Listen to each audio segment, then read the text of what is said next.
Hey guys, have you seen the new DJI Mavic Mini yet? Woo!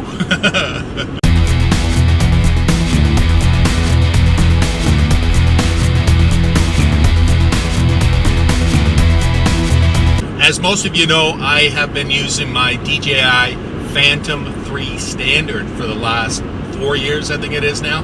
And the thing is great and love it, but when we use it on the boat, because that's where I mostly use it, when we're traveling with the boat anyways, it's in a big bloody suitcase. And it's big and it's bulky and it's a bit of a pain in the butt to travel with on the boat. I mean, we have limited storage on that thing as it is now.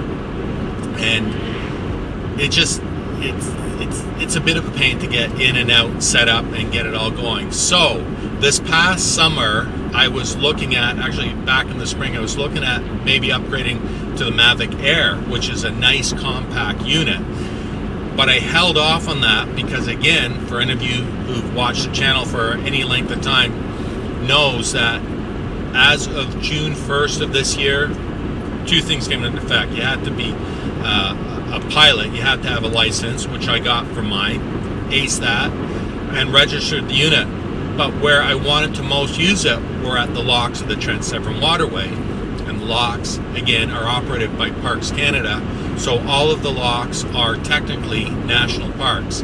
And it is no longer welcome to fly drones in most of the national parks unless you get special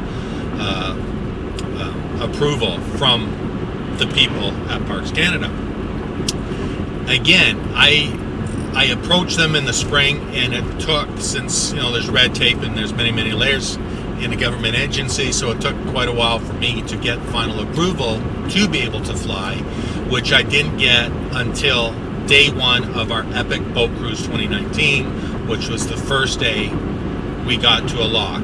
We were literally sitting in the lock when I got the email from Parks Canada saying yes, I was okay, I got it in writing, legal to fly. Of course, by that point it was too late to get the Mavic Mini, and so we just had the Phantom. Move forward a little bit. A lot of times that I wanted to and attempted to fly, it was just too busy. Again, as a licensed pilot, as a drone pilot, there's still a lot of restrictions, and a lot of these things are just common sense. One of them being you can't fly directly overhead of people. So with that bigger drone and flying over these public areas, it was just a no-go, and it wasn't doable. So there was opportunities for me to fly were missed.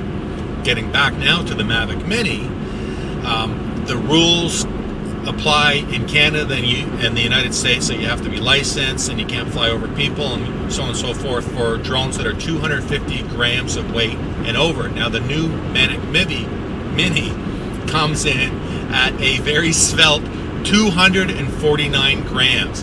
Technically 248 plus 1 gram for the micro SD card for doing your recording if you're filming.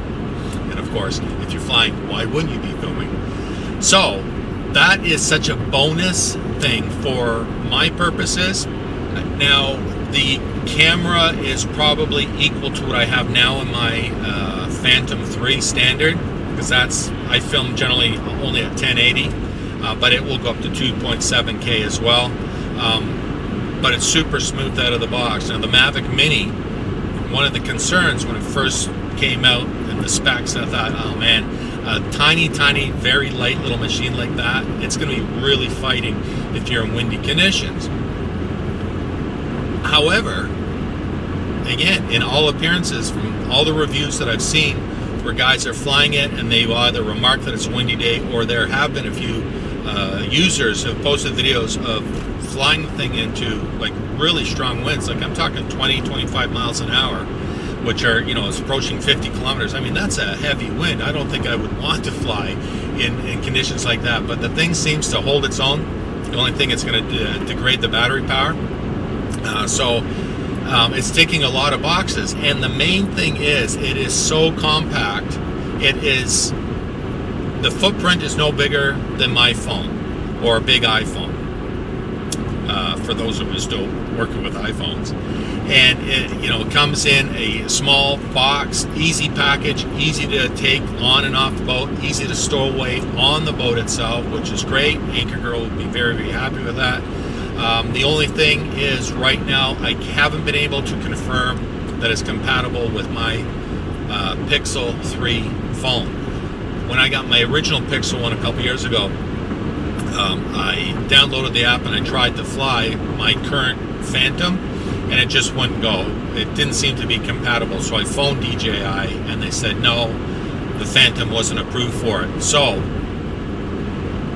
I wouldn't be getting that camera, I wouldn't be getting that Mavic Mini right now anyways, because I don't have much opportunity to fly it throughout the off season, through the winter. But I think I'm really, really going to look forward to getting something like that for the spring. So anyways, I'm going to leave it at that. Sharing with you some of the videos that I have taken with my current Phantom. I love to be able to fly. I love to be able to share that stuff, and it just adds so much more to my videos. So I'm hoping to get that Mavic Mini. So I'm going to leave it with you.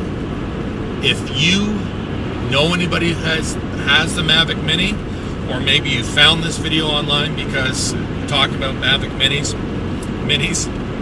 and that if it's something that you know about, you're familiar with, if you have yourself, love to hear from you. Leave your comments down in the comment section. Let me know what your impressions are and your thoughts. And yeah, I'll look forward to that. Really, really would appreciate your input. So for now, I'm going to let you go because I got to get back to work. Don't tell anybody. And we will see you on the next one. Cheers.